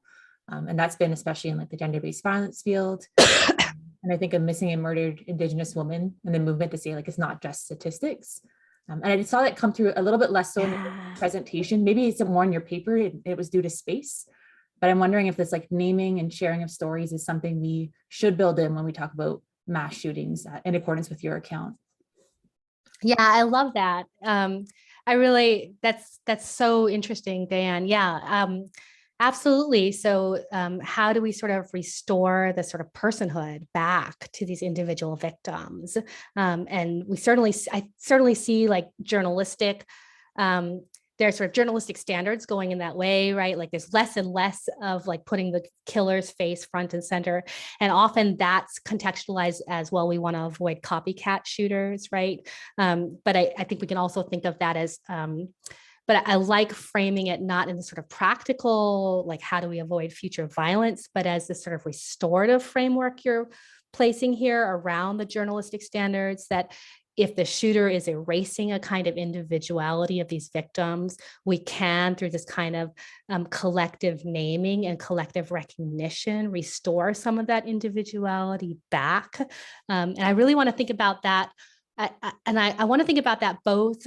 Thank you for the question, because I want to think about that both with respect to journalistic standards, but also about these grieving processes and these mourning rituals. Because we'll see when you look at sort of the words that the father, the victims might speak, this need to put the person back into the story, to restore some of that individual personhood. So thank you. That's really interesting. Thanks. Justin, do you want to ask our second question?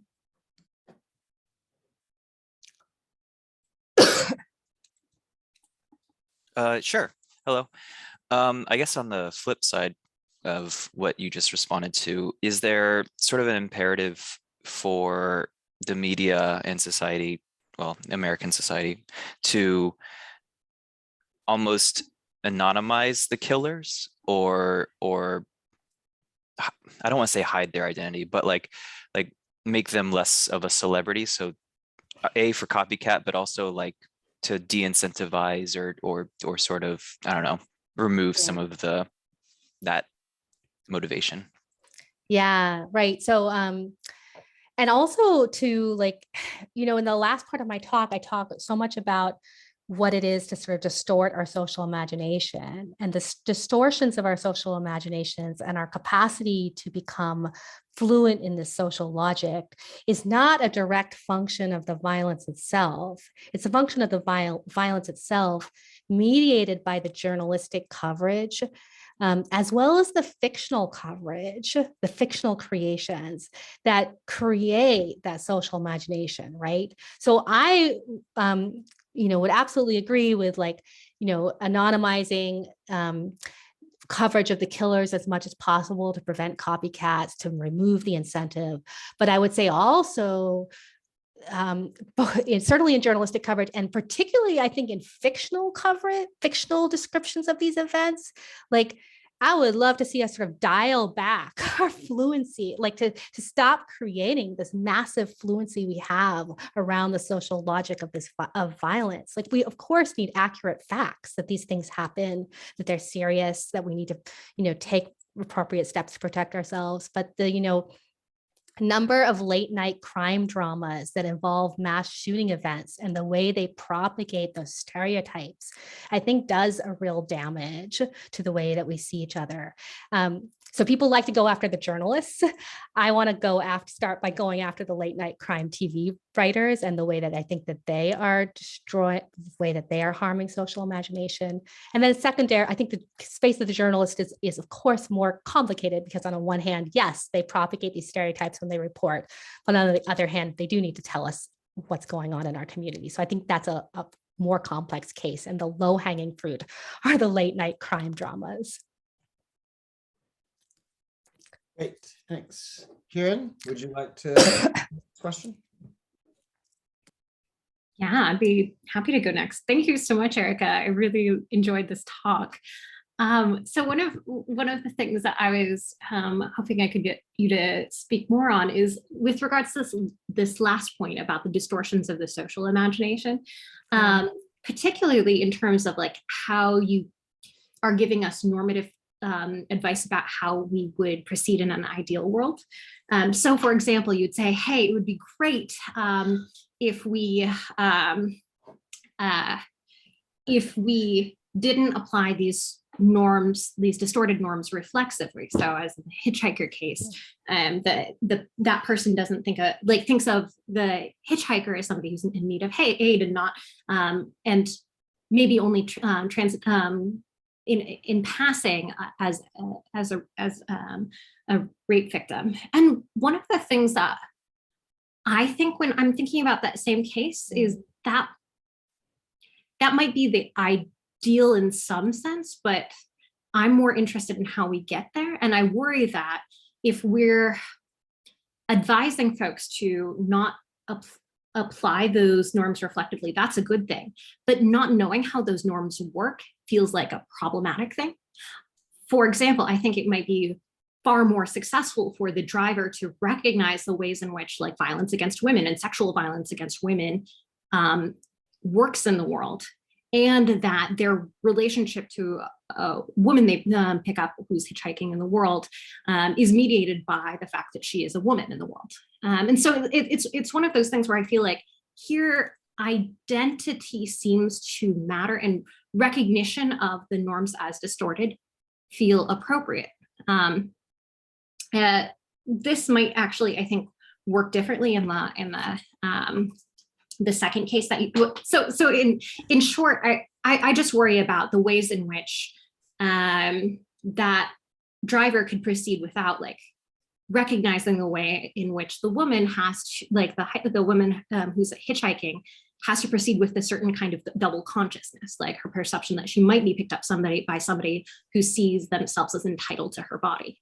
And it would be far better for the person in question to be knowledgeable about the ways in which the injustice is done in the first place. I suppose that's the thought, in particular, with the thought that as a result, it works slightly differently than in the second case, where you're talking about this tumultuous relationship with a student, and unless the student has a certain recognition of being perceived in a certain way by the world around them, maybe because of the stigma of a mental illness that they have, or because they are, say, Black or another person of color, they're not going to be grappling with the same kind of concerns about the ways in which they're perceived, I think. And sorry, that ended up being fairly long, but hopefully there's enough to pick out there in terms of that thought about your suggestion in the first place. Yeah, so that's interesting. Yeah, there's a lot there. Where do I want to start? I think that the sort of part of what you're saying is like in the real world, one of us might be dealing with a certain social logic. The woman has a certain social logic. She's keenly aware of this kind of context and what it means. And so wouldn't there be something lost if, for instance, she was keenly aware of this and he was not? Like he's in this sort of more optimistic space. He's, he's following my advice and knows that rape exists, but hasn't like inculcated himself in the late night crime dramas such that he's like, that's not like reflexively coming to mind. It's not obvious the way that this situation is similar to other paradigmatic cases. It's not dominating his understanding of the space. And so might that lead to a kind of problematic interaction? Either might that be worse for the woman, like it's certainly socially awkward. Maybe she in fact feels threatened. Maybe he gets too much into her space, or even just a kind of disingenuous interaction or a kind of epistemic burden. Like she's then bearing all the kind of epistemic and normative burden of keeping herself safe because he's not thinking about that. Right. So this is like a comp. So Kiran, the short answer might be that I need to think a little bit about it. I'm talking about in a world without mass shootings, it's better because we also relate to each other better. And that in the actual world where both parties are aware of mass shootings, we tend to see each other through this lens, and that's problematic. And you're asking me about a world where one of us sees through the lens and the other one doesn't, and how we would evaluate that. And I just think that's going to be super complicated for all, like, and I think absolutely some of the points you point to, like, well, it's going to depend on the underlying power structures. And they're also like interesting facts. And Kiran, I'll push back a tiny, here's like something someone might say who wanted to defend the claim that, might the oblivious man in ways ultimately just kindness and like just like sheer joy. Like sometimes we create our realities out of these spaces, right? So you can imagine like getting into the car, being a little anxious at first, and through just like this man's sheer obliviousness and sheer like goodwill, like getting past that, and then just being like really feeling like nice on the other end of it, that you encounter this person who was just so genuine and where like was not tied up in these like scary norms. So I think that there's a little bit. So I think the context you're describing is really complicated. I think it's a little farther outside of my project. And I think within it, it's going to depend what's better in that kind of situation is going to depend on the underlying power structures of the people, the complicated contextual factors, and even just the individual personalities of the people, that some people might be benefited by that kind of interaction and some people will be terrified by it. And so I think it's really contextually specific. Thanks. Sandra, you're next on the queue. You. I hope I'm not going to further complicate things. I would like to talk a little bit about your social imagination. When you began your discussion of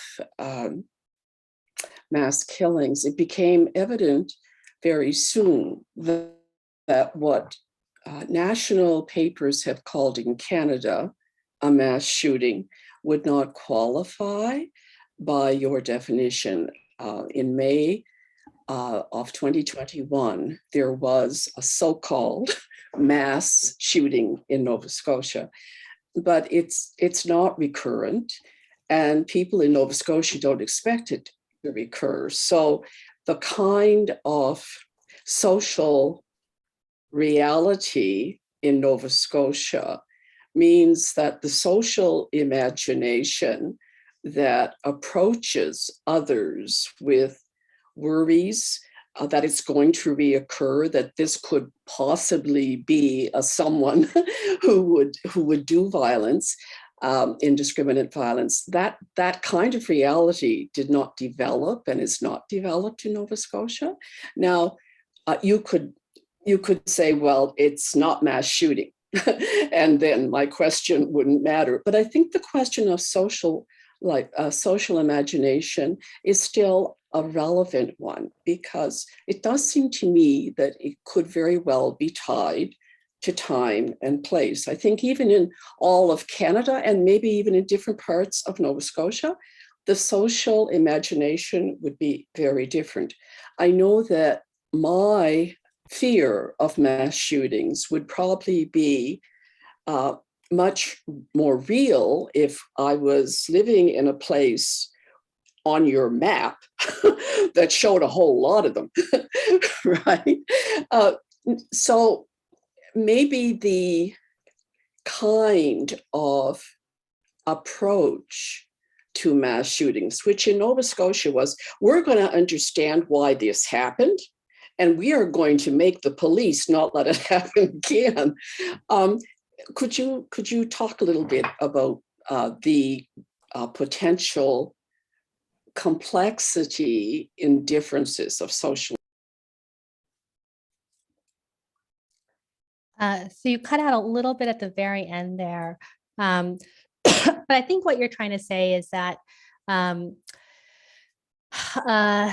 mass shootings, you want to argue that mass shootings can permeate into our social imagination, even if they're not seen as recurrent. Is that correct, Sandra?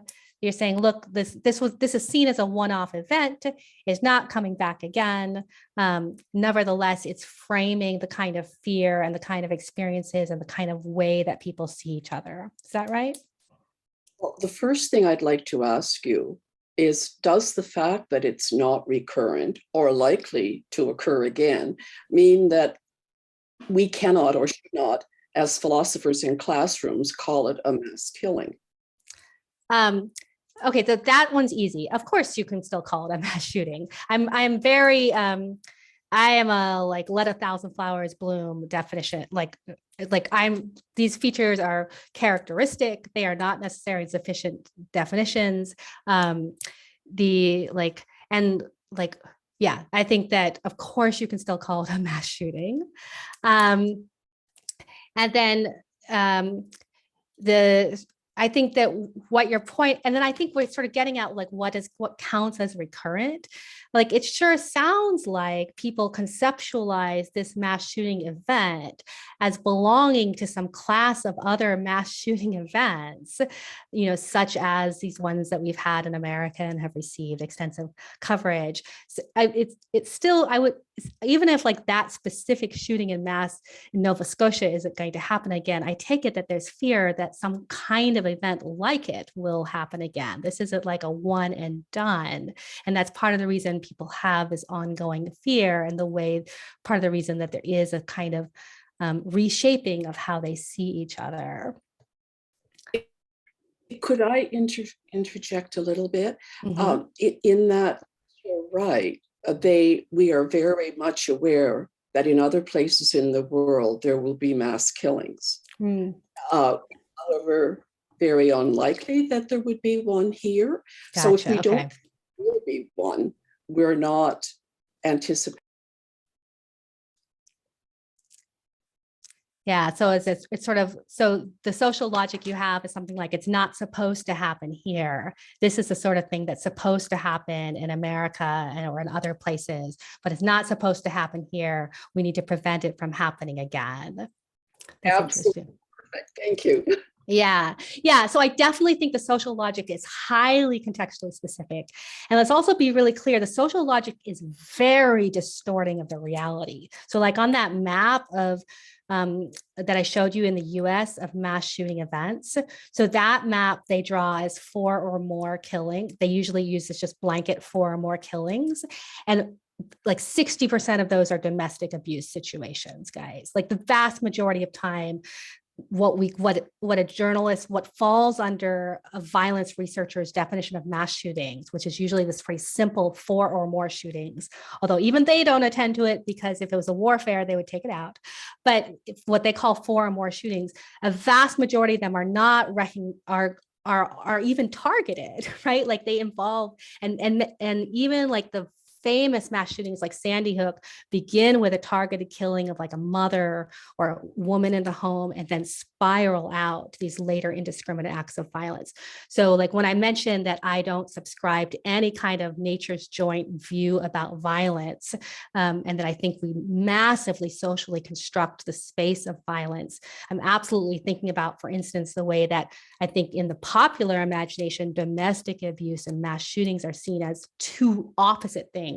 But in reality, in the violence, if you look at actually events where 4 or more people are killed, you see this massive overlap between these two supposedly different forms of violence. Which, Sandra, took me off your question, but now we're at time. Absolutely, it's contextually specific. I think that I will think about I do think there has to be some sort of fear of something like this coming again in order for it to permeate into the social imagination, to frame in that kind of future directed way. But the exact form of the violence, of course, can be shifting and different. All right, I just want to respect time. All right, thank you for the talk, the great Q&As. If everyone could thank our speakers, those were fantastic talks. And then a reminder, we hope to see everyone in late March for our next webinar. And between now and then, I hope everyone does well. Thank you so much, everyone.